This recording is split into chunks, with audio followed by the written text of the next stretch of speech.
Welcome to Plant-Based on Fire, the podcast that ignites your passion for plant-based businesses. Real Men Eat Plants is proud to host this show, where we shine a spotlight on the latest and greatest plant-based companies making waves in the industry. From startups to established brands, we'll explore what sets these businesses apart, what challenges they've faced, and what their vision for a more sustainable and ethical food future looks like. So if you're hungry for some fresh insights, inspiring stories, and a healthy dose of entrepreneurial spirit, then join us on Plant-Based on Fire, brought to you by Real Men Eat Plants.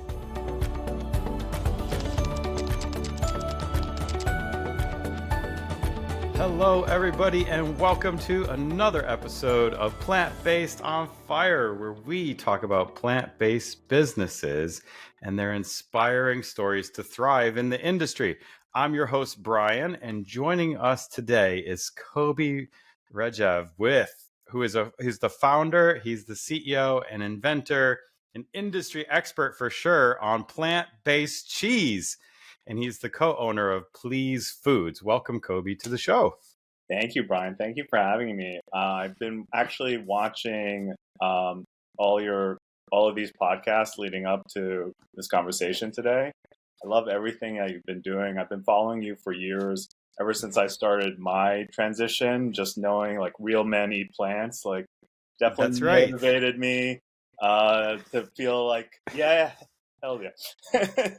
But just it motivated me. It got me through like, I used to not admit that I was vegan kind of like moment early on. Yeah. And having you on our Instagram feed definitely helped inspire us early on. So just thank you for everything that you're doing and continue to do. Seriously. I appreciate that, like, because I feel the same way about you. I've been following you on Instagram, and I think of you as this like big New York awesome guy crushing it.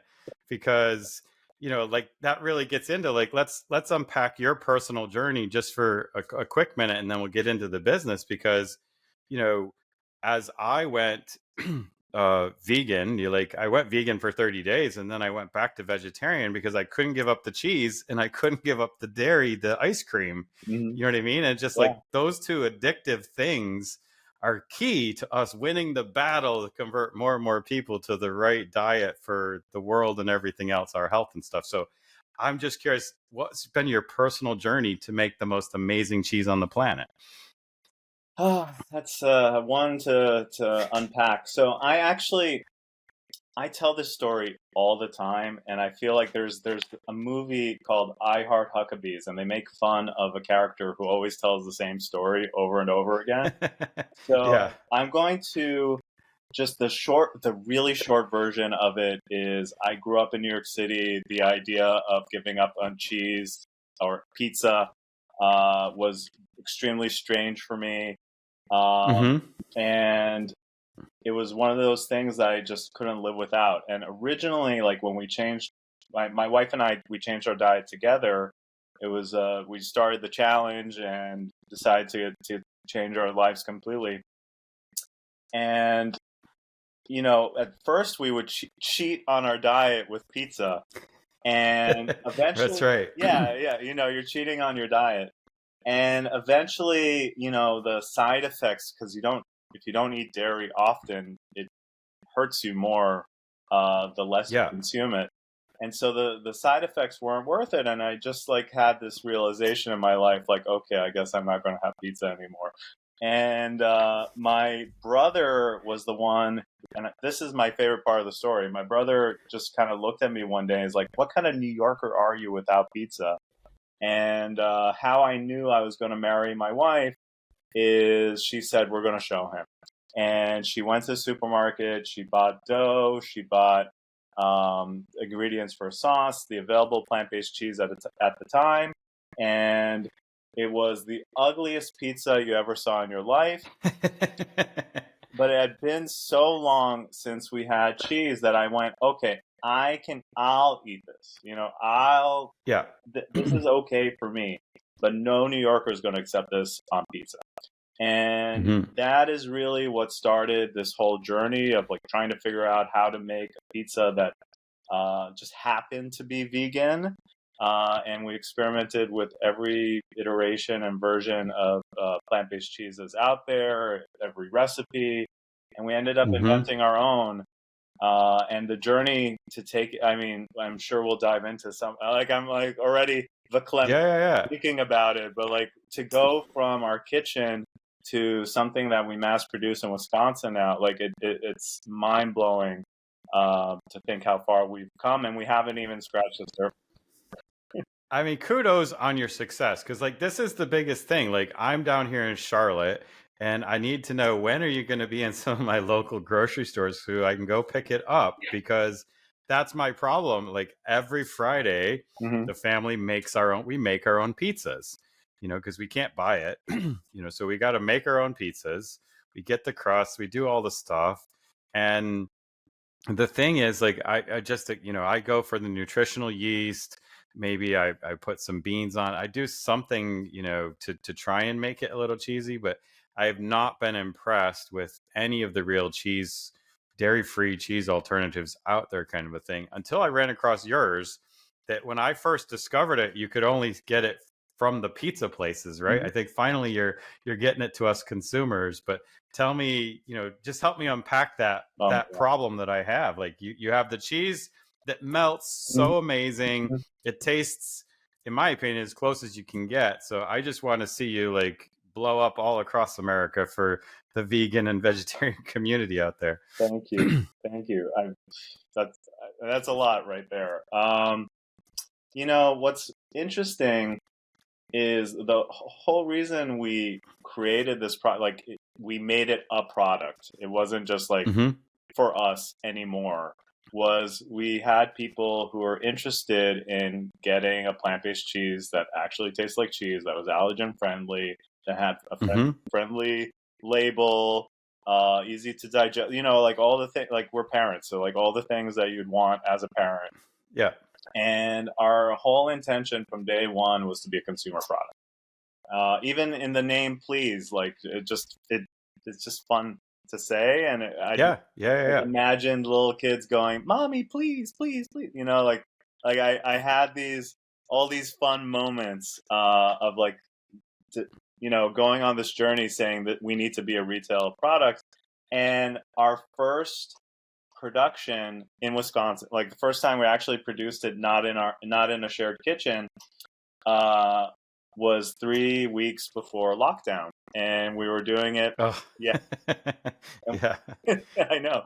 And we chose that date in particular because it was 2 weeks before Expo West, and we thought like we were gonna, like we're so inspired by Miyoko and other people in our industry that like that's how she started. She just had a bunch of cheese like in her bag, and she started going up and down Expo West. So I like literally wanted to do. She's such a source of inspiration as just someone who started a whole like industry that almost didn't exist, a few years ago.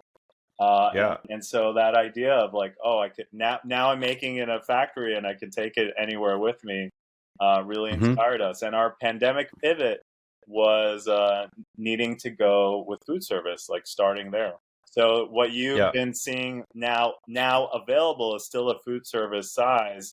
It's just available through webstrandstore.com, which allows a lot more consumers access. So I have people like originally when we launched with Webstrand Store, they're like, "What am I going to do with a 2.5 pound bag of plant-based? Like, that's right. What am I going to do with it?" And people realize, like, "Oh no, that's 3 pizzas," That's right. Yeah, that's exactly right. That's the way I look at it too, in that sense of like, divvy it up into the right portions. You freeze a couple and you use the one you got, and you roll with it. So that is awesome. So like, and I just want to point out, it's Pleese Foods is the name of the business, but it's spelled slightly different. Spell it for us. So it's PL. I used to have. I moved the desk. I used to have the logo right behind me, but it's PLEESE. Pleese is short for plant cheese. That's really where the name came from. And it was really because I grew up here in New York, and I used to be a traveling salesperson, and I'd walk I love telling this part. I have this pin. It's from a restaurant I used to go to all the time before I changed my diet, and it just says "Polite New Yorker." And I Okay. would go everywhere, and people would be like, "New Yorker is polite," and that was like the funniest icebreaker ever. And so when we were coming up with a name for the product, it was when I went, please, plant cheese. I'm like, oh my goodness, it'd be so funny to hear kids be polite when they ordered pizza or a burger or anything. Like, can I get a pizza? Yeah. And like just that idea of it just inspired us so much to make this as mainstream as possible. Obviously I'm a singing your praises because I've tried your cheese, but there's many people out there that haven't yet. And that's, thanks for coming on the podcast, where hopefully you'll get a few more orders by the few listeners we have that are going to go out there and purchase one of these when they watch this episode. But describe for us what sets Pleese Foods apart from other plant-based cheese brands in terms of like taste, texture, meltability, those kinds of things. So there's a few things. Number one, we developed our recipe. Like that's just number one. It started from a homemade recipe that I then brought in food scientists to figure out how to scale it, to use ingredients that are available at scale, and just for people who are home chefs, when you take beans, chickpea, whatever type of bean, like you usually buy it dry and then you soak it and then you cook it. And all those steps are too many things can go wrong in a factory setting. So what I wasn't aware of when I started is that you could buy ingredients that are pre-powdered and you just add water to it. So there's a whole realm of ingredients that were the same that we're buying in the supermarket, but they're already made to just add into the cooker for different applications. So that was very exciting to see that scale up happen from like version 1 to version 2. And then when we get... Did the taste change during version 1, version 2, or you were able to keep that consistency? It improved. I wanted to say significantly, but improved, and we carried on like different things. Like our whole goal was to just be a really good topping for pizza originally. And as we started experimenting with different ingredients, different timings, different things, we really nailed the flavor of cheese. And we've not just the flavor of cheese, but it's very unique for us. Like we've created our own unique, like we added a few spices and things like that to make it. And so one of the biggest differences, I'll say, because I've been working with a lot of the people who are in the plant-based, like trying to make plant-based cheeses as well. And there's a difference between a person who's passionate about bringing a product to market than someone who is hired to do something. And when you're hired to do something, you have, like, if you're like, you work for a dairy plant and they're like, oh, we need a new plant-based cheese for this market. He's going to come up with the most cost-effective product that he can create and not really care about the nutritional value of it. This is the most cost-effective way. So you're going to use corn. There's a lot of ways to cut corners. And we looked at this as we wanted to make it as allergen-friendly as possible.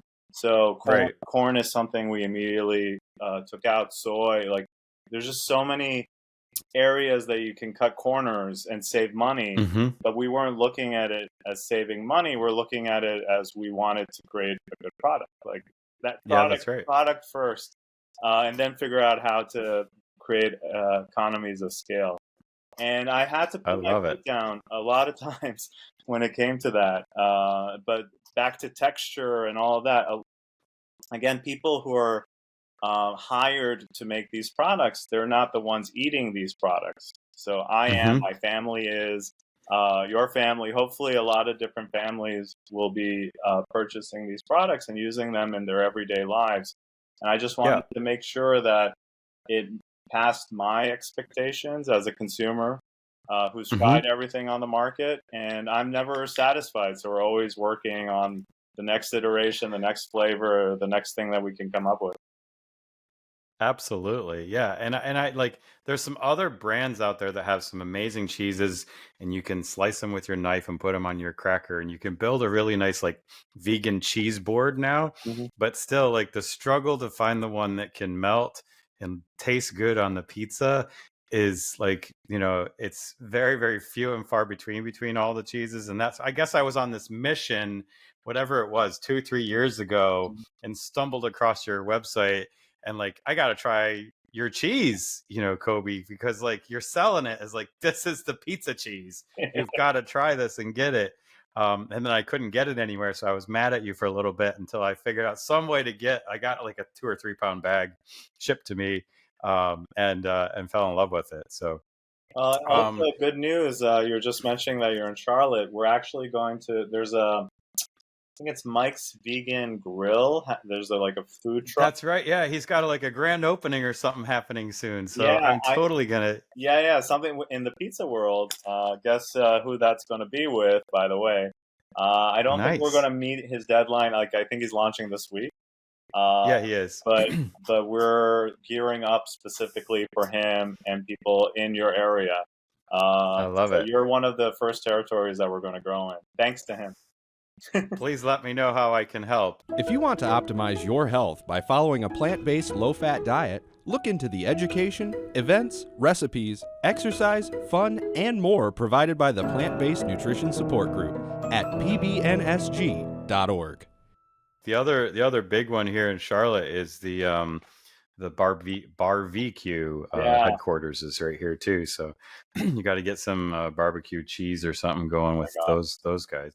Talk to me a little bit about that sustainability side of it, right? So you're not only, really allergy friendly, you've got some of the best tasting cheese out there for your pizza. Talk to us about that other side of it. How are we helping the environment and the sustainability angles? Yeah, absolutely. I mean, not having to raise a cow to produce milk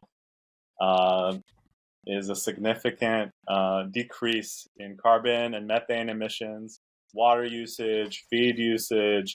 It's literally, I find it really funny. I've been watching the other interviews, and it's just really funny that a lot of the ingredients that we can grow to feed people and use in other products are just used to feed animals.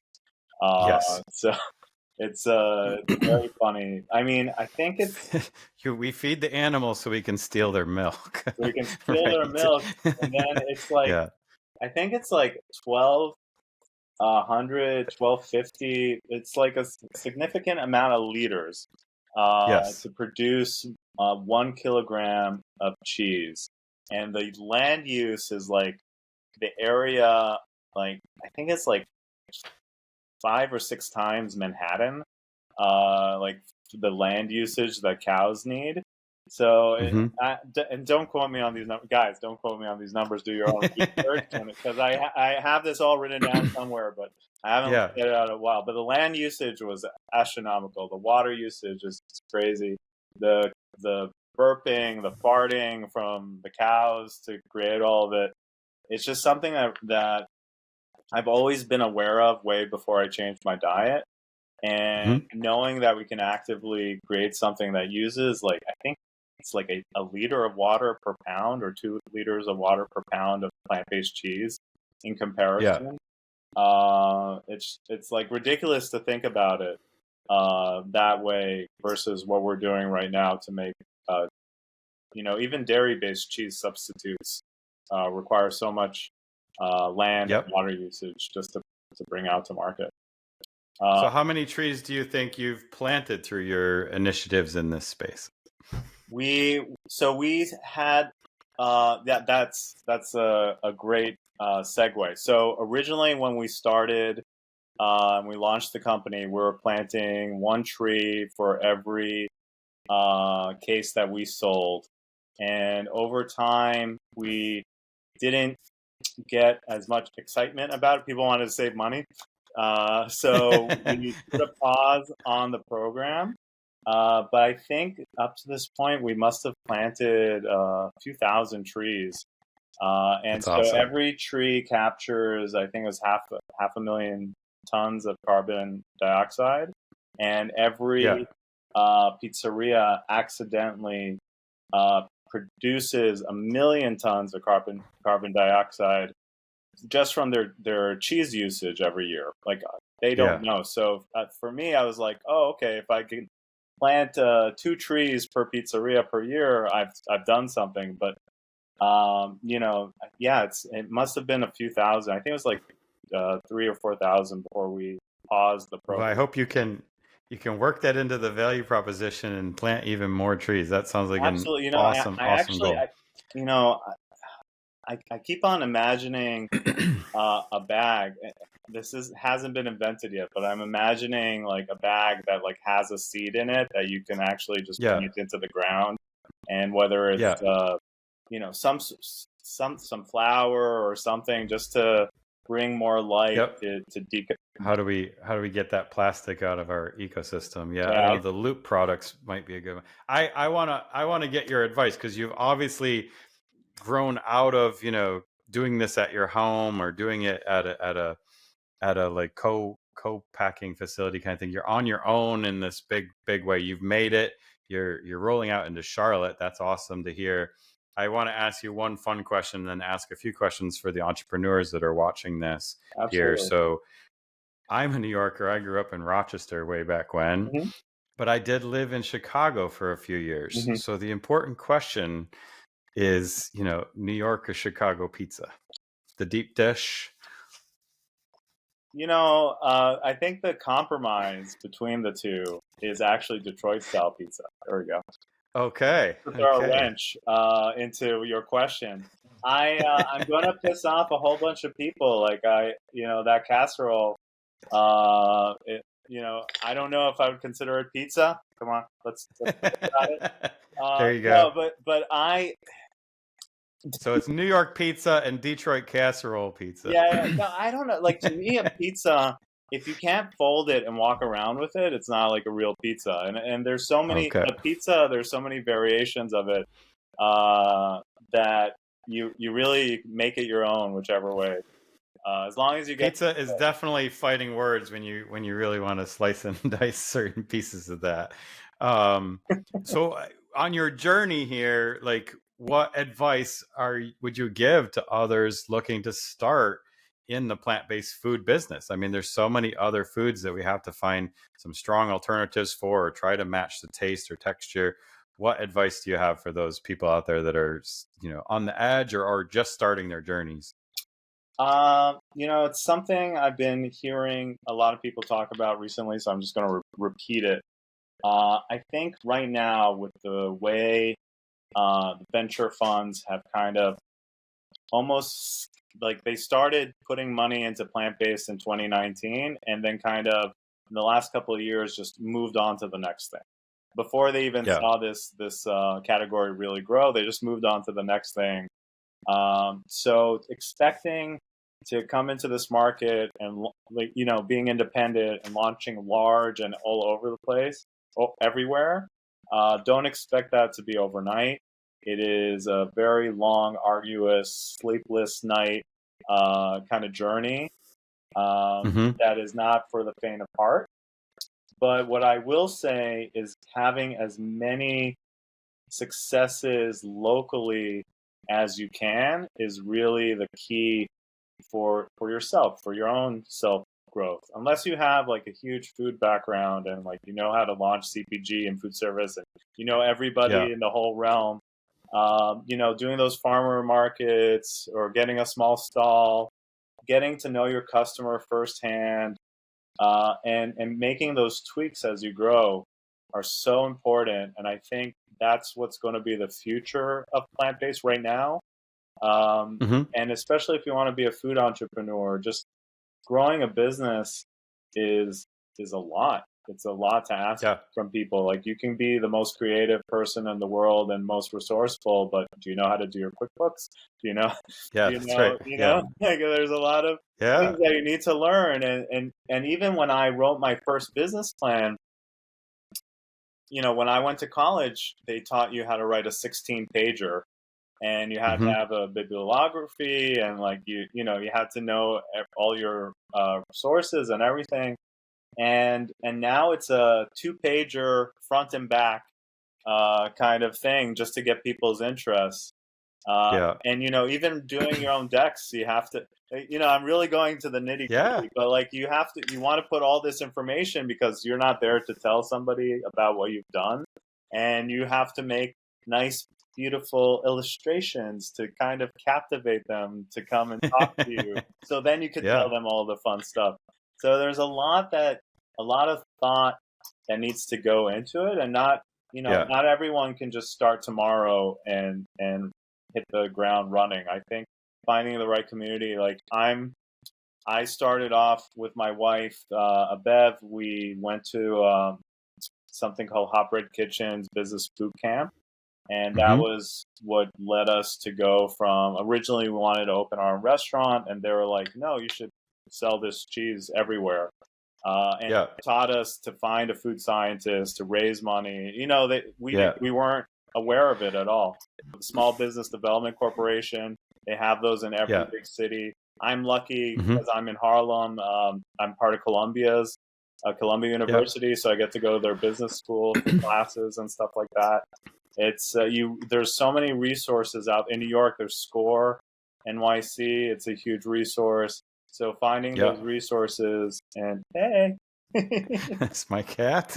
Hey, saying hello. I think the cat's trying to get the fish. I agree completely with you. I mean, because like the every state has a small business development center. So check your local state. You'll tap into some community there, and then like. I see so many entrepreneurs, at least the ones I've been mentoring and guiding along my journey, is that they're trying to rush the process. You know what I mean? Like they're trying to go from 0 to 100 in 12 months. And I don't think that's possible for 95% of all businesses. The 5% you hear about on a movie or in a Silicon Valley show or something like that, we're extremely lucky, I think. So I think you nailed those two things. It's going to take some perseverance. It's going to take 3 to 5 years of some really hard work or more, and build that community around you, whether it's mentors or SBDCs or whatever that is, to really grow your business. I think that's some really powerful advice you just laid out for them. These are things that I discovered along the way, and I'd rather you know about it before, so save yourself so much energy. So what is next for Pleese Foods here, both in development of new products and sustainability and stuff? Like, hit us what's on the horizon. I appreciate that. Yeah, a lot's on the horizon. We are ramping up very soon and rolling out with a national food service distributor. I don't want to jinx it, so I won't say anything, but we will be available much more regularly all across the country. So it's going from just being available in some local New York networks to really anywhere you want a better plant-based cheese option. So that's awesome to hear. Yeah, congrats. And you know, I've seen these. So at the end, you have a like call to action. My call to action is if you if you know of a pizzeria that is serving vegan cheese right now and you don't love it, tell them to find Pleese Cheese. And absolutely, one of their reps could connect us through this redistribution network that will allow us to grow. That is great. So that was one of my last questions, is what can we do as a community? So we have to all reach out to our local pizzeria, make sure they have a vegan cheese option on the menu, because 90% of them still don't. I'm blown away by that. And like, we want to see you in either Pizza Hut or Domino's sometime soon here on that front, on a national level. How do we get in touch with you, Kobi? Like, how do we make sure that our local pizzeria reaches out to you? Yeah, our website is sayplease.com. You can find me on Instagram, Pleese Cheese, and I'm very active on LinkedIn. So if you're in the community, you know a chef or anything, I'm always available on LinkedIn. I like to be accessible. I don't always answer the website because there's somebody in between me and the website for me to get those acknowledgments. But if you reach out to me on LinkedIn or social media, Actually, LinkedIn is probably the easiest because social media, there's also like a barrier there with spam and Yep. stuff. So, yeah, LinkedIn. That's awesome. And it's Say Please or Pleese Foods, and it's Pleese. Yes. Plant cheese. Perfect. Yes. Yeah. Plant cheese. That's Yeah. right. Awesome. Well, that is all the time we have for this episode of Plant Based on Fire. Thank you so much, Kobi, for being here and joining us and sharing some great insights with our community. Until next time, everybody, keep that fire burning. Thank you so much for inviting me. And that's a wrap for this episode of Plant Based on Fire. We hope you enjoyed learning about the innovative plant-based businesses we featured today and got inspired to support them on their journey. Remember, plant-based eating isn't just a trend. It's a way of life that benefits your health, the environment, and animals. By choosing plant-based foods, you're making a positive impact on the world and helping to create a better and more compassionate future. If you want to join the Real Men Eat Plants community and get even more resources to help you go and stay plant-based, check out our blog, podcasts, and 30-day challenge at realmeneatplants.com. Thank you for tuning in to Plant Based on Fire, brought to you by Real Men Eat Plants. Head over to Apple Podcast and give us a review, and let us know what you think of this episode. Don't forget to tag us at Plant Based on Fire when you share this episode in your preferred social media. Wish to be a guest? We need to know about your plant-based business. Email us at pbof@realmeneatplants.com. We love hearing from our listeners. Thank you to our guests and to you, our listeners, for your support, and see you next time.